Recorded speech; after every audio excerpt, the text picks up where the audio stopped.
Hi, this is Beckman with Keller Realty Las Vegas. Topic of the day is, should I have an open house?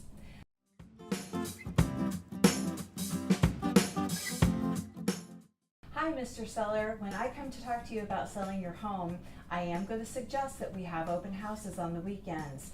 They are a great source of letting your neighbors know that you're selling your home, and it's also a great source to bring in new buyers to just see the home that might not have seen it if they had completed a search with an agent. I love doing open houses. We set up everything for you. I even make cookies at the open house to have that fresh smell when they come in of a welcome home. Can you really sell my home during an open house? I have done that several times in the course of my 12 and a half years. So yes, I can sell your home at an open house with a buyer. Is it going to happen every open house? No.